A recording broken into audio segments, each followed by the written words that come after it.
Hello, and welcome to Anime Audio Commentary. Today I'll be commenting on episode 28 of Fullmetal Alchemist Brotherhood. If you'd like to watch along, then start watching now.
So last we left off, actual plot-wise, not sort of recapping everything, Alphonse was being led right into the belly of the beast here. And I gotta say, it kind of strikes me as maybe a foolhardy thing to do, but maybe he doesn't have much of a choice, considering it seems like Edward and Envy are trapped. So this is where the rubber really meets the road here. Obviously, this father character resembles Hohenheim greatly, but given the previous episode, they might be two separate entities. Now, I'd imagine for everybody but father, this is a rather unsettling display here, especially considering the horrific eyeball trauma. That was a scratch right across the cornea. I'm kind of glad we only saw the shadow of Envy emerging from Gluttony in his full monstrous form. So I'd imagine Gluttony was probably, torn apart pretty heavily. This is a bit of an unwelcome surprise for, Alphonse as well, As far as he knew, Envy was just, a kind of regular-looking dude.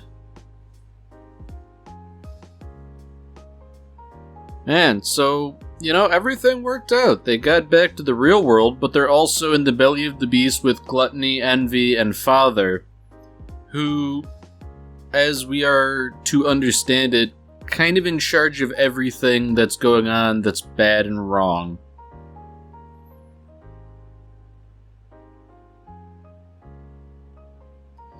Man, understandably, Alphonse had a rough go of things, considering it looked like Edward was, actually dead for real this time.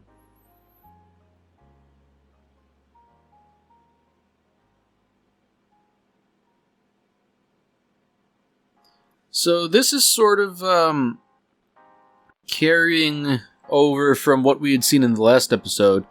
This guy doesn't have glasses, so it's safe to assume he's not Hohenheim. He merely looks like him.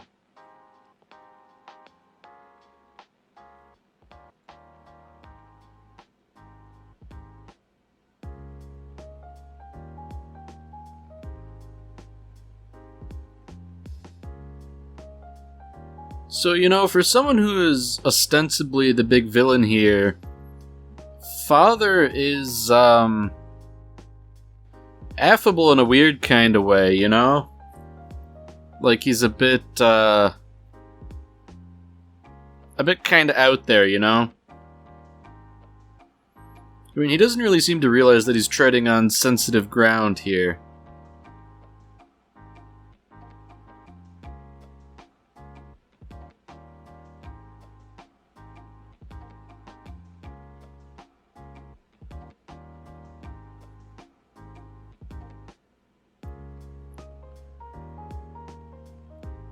Alright, so this is an interesting development. Father here is capable of incredible feats of alchemy without transmutation, which would seem to indicate that he is in fact wielding the Philosopher's Stone or something comparable.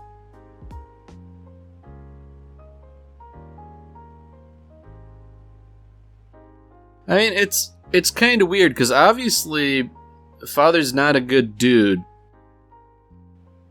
I mean, we can tell as much considering that he refers to them as vital resources. So I guess that sort of recontextualizes the healing he performed as more catering to his own interests.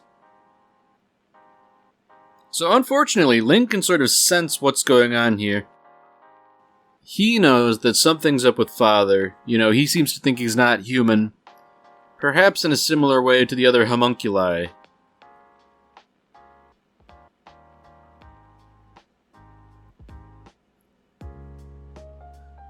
Now, the Elric brothers are sort of touching on that thing about, hey, you care about us, so don't kill our friend. And they care in as much as the Elric brothers are still alive and reasonably healthy.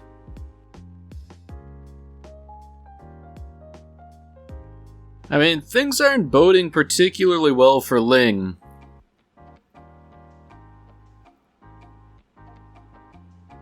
Ooh, that is a chilling line. If you cross paths with an insect, do you stop to consider it a fool? Wow, that is a really arrogant perspective to hold.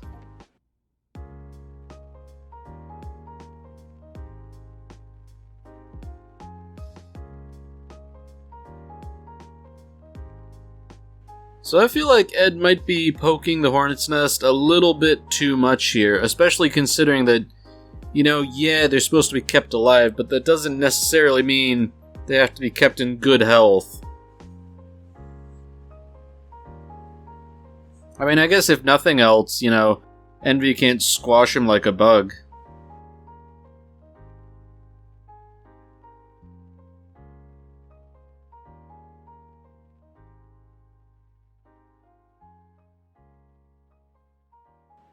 So I have to wonder if maybe Father's on, another level altogether, because I seem to recall, with the Philosopher's Stone, you actually had to, do a little something to get it to work, but he seems to be able to do it just by thinking. Which seems to indicate to me, mastery as a result of practice, if nothing else. Alright, here we go. Now we have confirmation. Hohenheim and Father, two different people. So, it is perhaps possible that Hohenheim isn't a bad dude. He's just misunderstood and was sort of misrepresented up until now. So now the plot's getting a little bit thicker. Father, seemingly at will, has prevented everyone from using alchemy. Now I wonder how he did that. I mean, obviously it's a very interesting thing. It really displays a supreme degree of mastery that he's able to effectively do something like that. So I suppose part of the issue is that Envy's right here. The Elric brothers don't really know what's what. And I guess in a sense, nobody outside of them really does know what's going on. Probably the person with the best idea is Lieutenant Colonel Hughes, but he probably didn't know a lot of the specifics, like preventing people from using alchemy. Now this is interesting. Father says he needs a new pawn, and he's seemingly offering it up to Ling.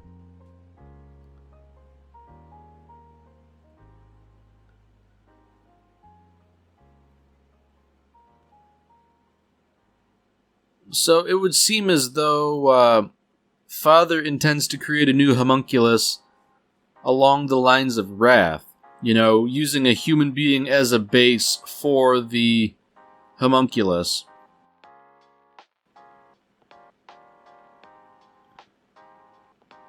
I'd imagine this is a rather unsettling thing to watch, where your, associate and or friend is being essentially turned into a monster.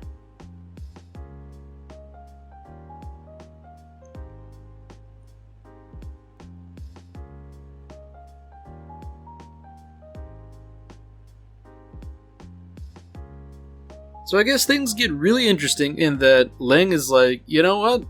I'll play along with this. He wants the Philosopher's Stone for his own ends, but it doesn't seem to me that he truly grasps the consequences. Because, his soul might not be the one that remains in control of his body.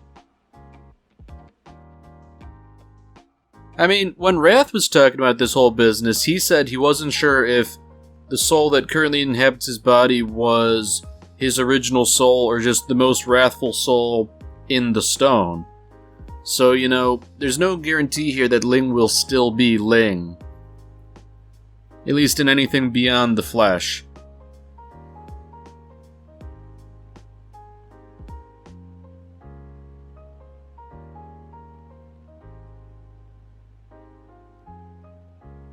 Now, this is a visual that I've always found interesting. It's sort of like Ling's consciousness in this sea of souls, with the sort of, gestalt personality of greed.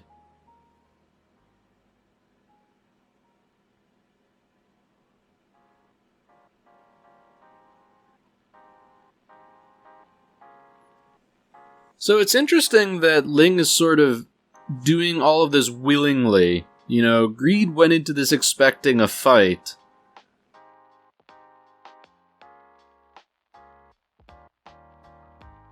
It seems like that Greed notices that Ling is a bit of a kindred spirit in that he's willing to sacrifice his body in order to gain the Philosopher's Stone. Granted, Ling has just ambitions, being a good ruler, helping his vassals. Unfortunately, if Greed is taking control here, he might not be willing to go along with stuff like that. It sets up an interesting conflict nonetheless. The sort of, the positive and negative aspects of greed. Because on the one hand, greed is a desire for material items, I guess, and that can have a positive component.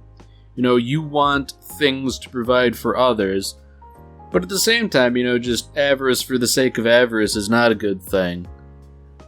And the plot gets thicker.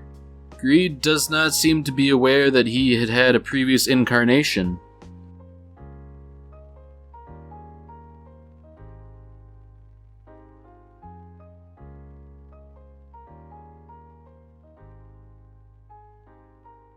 Now, this is something I really do appreciate. Now that Greed is in control, he has a different voice actor. He has the voice actor of Greed. On the one hand, I like the differentiation, but on the other hand, I feel like it would have been better if Ling's voice actor had merely adopted the speech patterns of Greed. Because, he's got the same larynx, right? Unless, of course, reforging himself into Greed had affected that. I mean, I'm willing to overlook this either way, but, I think that would have been a neat little thing. Man, I want to say there was something that did that, where it was souls swapping bodies, and they were using the same voice actors but adopting different vocal mannerisms.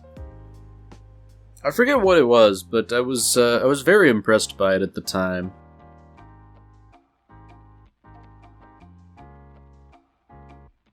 Oh dear. Never meet your heroes.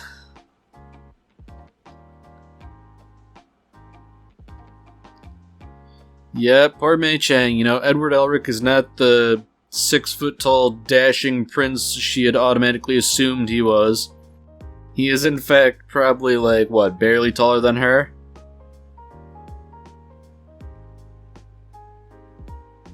And she takes it like a personal insult. Like, that's rather unfortunate. You know, you can't help being short.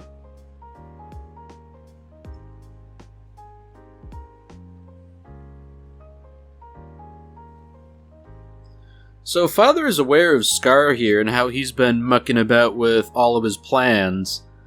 I mean, Father doesn't really seem to care too much. You know, everything is within acceptable parameters, as it were. But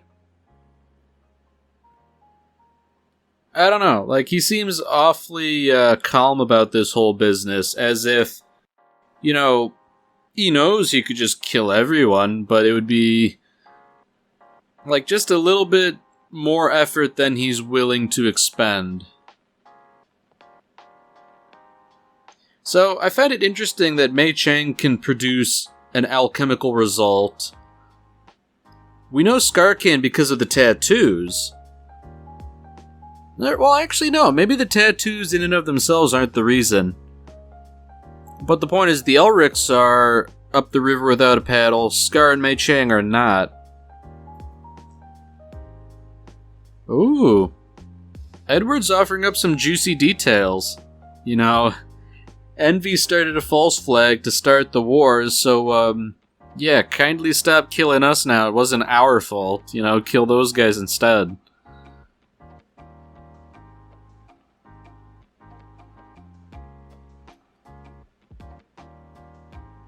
I mean, you know, good on Scar. Like, he's not taking it at face value, but at the same time he's like, you know, I'm gonna need more information before I come to a conclusion, but these guys are trying to kill me. The Elric brothers aren't trying to kill me. So, you know what? I know what side my bread is buttered on.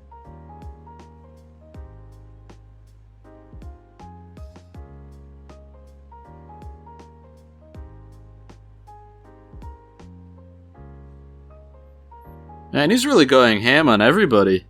I mean, I can't say I blame him. You know, if I were presented with the people who started a false flag that killed my people, I'd imagine I'd be in a pretty bad mood too.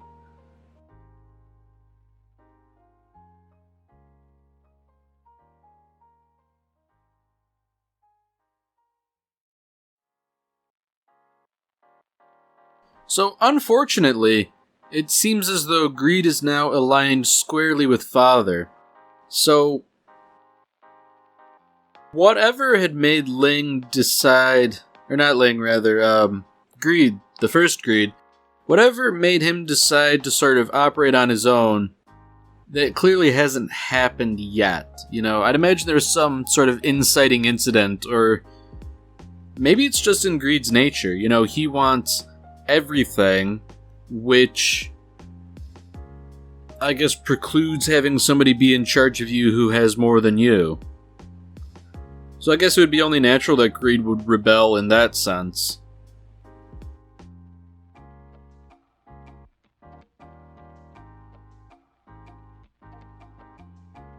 So, at any rate, it's rather unfortunate that Greed in Ling's body is sort of fighting alongside with Father for now. I mean, I can't say it for certain, but I'd imagine that Greed would, he would gain some sort of knowledge of Ling's martial arts prowess, and he'd probably be able to use it to unfortunately effective use. You know, definitely not a good thing for the Elric brothers and all concerned. I mean, in terms of homunculi, Gluttony's pretty easy to deal with in that, like, he's stupid and kinda clumsy. So, like, yeah, he's dangerous, but, you know, you can sorta trick him. But Greed was pretty smart, and he was a reasonable combatant. You know, it's definitely not a good situation to be in.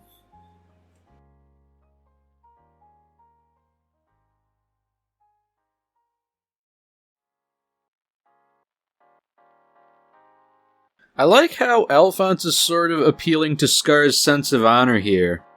You know, he says, you know, you need to get this girl out of here because they are unwilling to kill me, so I'm in a relatively better position, as it were, you know. If you can get out of here, I definitely won't die.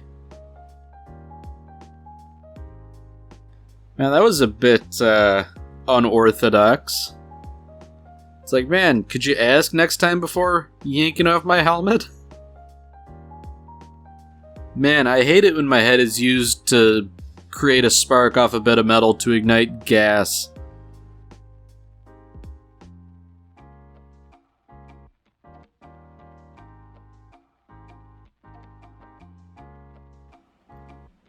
Oh dear.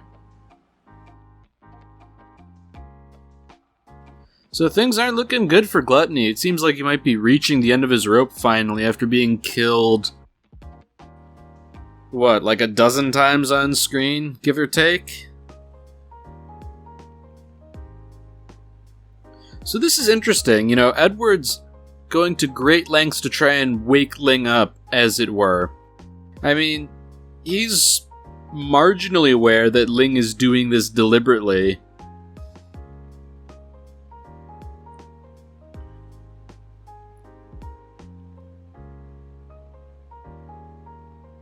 Ooh. Ouch. Yeah, so this is decidedly not good. Father's decided that he's taken the Elric brothers up to where Wrath is at. I'd imagine Wrath is not going to, He's not going to be calm and collected. You know, I get the feeling that he's going to be rather angry.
Alright, so it is in fact true that Gluttony is dying.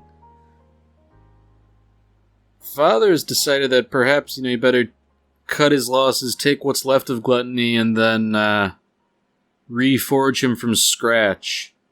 If in fact he decides to bring him back.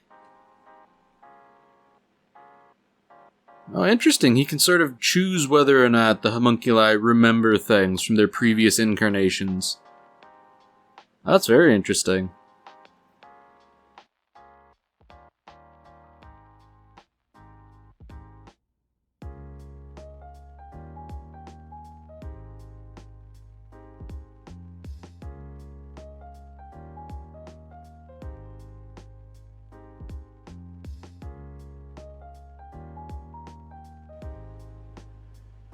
Alright, well that's it for this episode. If you've enjoyed it, then by all means, tune in for the next one. See you, Space Cowboy.